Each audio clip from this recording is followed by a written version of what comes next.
Hello guys, അപ്പോൾ ഇത് ഞാൻ കഴിഞ്ഞ സൺഡേ എടുത്തൊരു വീഡിയോ ആണ്. ഇപ്പോഴാണ് ഞാൻ അപ്ലോഡ് ചെയ്യുന്നത് കേട്ടോ. പട്ടാമ്പി ഗവൺമെൻറ് ഹോസ്പിറ്റലിലേക്ക് പോയ ഞങ്ങൾ വെള്ളിയങ്കല്ല് പാലത്തിൻ്റെ അതുവരെ എത്തിയ കഥയാണ് ഞാൻ നിങ്ങളോട് പറയാൻ പോകുന്നത് കേട്ടോ. അപ്പോൾ ആരും സ്കിപ്പ് ചെയ്യാതെ കണ്ടോളൂ കേട്ടോ.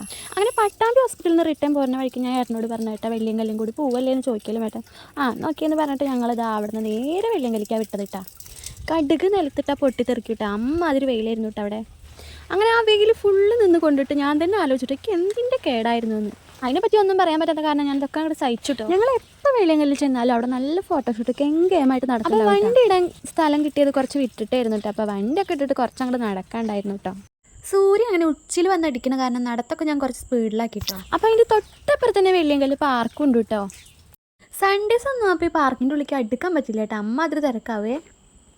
അങ്ങനെ ഞങ്ങളെപ്പോലെ കുറച്ച് അരവട്ടുള്ളവർ മാത്രമേ അവിടെ ഉണ്ടായിരുന്നുള്ളൂ കേട്ടോ. അങ്ങനെ കുറച്ച് നേരം അവിടെ നിന്ന് പിള്ളേർക്കൊക്കെ ഒന്ന് കാണിച്ചു കൊടുത്തതിൻ്റെ ശേഷം ഞങ്ങൾ അവിടെ നിന്ന് വേഗം പോകുന്നു കേട്ടോ. നല്ല വെയിലായിരുന്നു കേട്ടോ. അങ്ങനെ അതിൻ്റെ തൊട്ടപ്പുറത്ത് തന്നെ ഐസ്ക്രീം വണ്ടി ഉണ്ടായിരുന്നു കേട്ടോ. അപ്പോൾ ഐസ്ക്രീം വേണമെന്ന് പറഞ്ഞ് വാശി പിടിച്ചപ്പോൾ ഐസ്ക്രീം കഴിക്കേണ്ട ചുമയാണെന്ന് പറഞ്ഞിട്ട് ഞങ്ങളത് അവന് മാങ്ങ വാങ്ങി കൊടുക്കാം കേട്ടോ. അപ്പോൾ ഏട്ടനും അവനും കൂടി പോയിട്ട് മാങ്ങ ഒക്കെ മേടിച്ചിട്ടുണ്ട്. അത് അതിലൊരു തേനെല്ലിക്കും കൂടി ഉണ്ടായിരുന്നു കേട്ടോ. അപ്പോൾ അത് ചെറുതിന് കൊടുത്താൽ അവന് എന്താണോ അതിൻ്റെ ടേസ്റ്റ് പറ്റിയില്ല കേട്ടോ. അങ്ങനെ ഞങ്ങളിത് അവിടെ നിന്ന് പോരുക കേട്ടോ. അപ്പോൾ മാങ്ങ ഞങ്ങൾ അവിടെ നിന്ന് കഴിച്ചില്ല കേട്ടോ. വീട്ടിൽ പോയിട്ട് കഴിക്കാമെന്ന് പറഞ്ഞിട്ട് അതൊക്കെ പിടിച്ചിട്ട് ഞാൻ വീട്ടിലേക്ക് പോന്നിരിക്കുകയാണ്. അങ്ങനെ ഹോസ്പിറ്റലിൽ പോയാൽ എന്തായാലും ഉച്ചയാവും വരാൻ അറിയണോണ്ട് തന്നെ ഞാനിതാ പോണേക്കാട്ടി മുന്നേ കുറച്ച് റൈസും ചിക്കൻ കറിയൊക്കെ ഉണ്ടാക്കി വെച്ചിട്ടുണ്ടായിരുന്നേ. ഇന്നത്തെ വീഡിയോ ഇത്രയുള്ളൂ.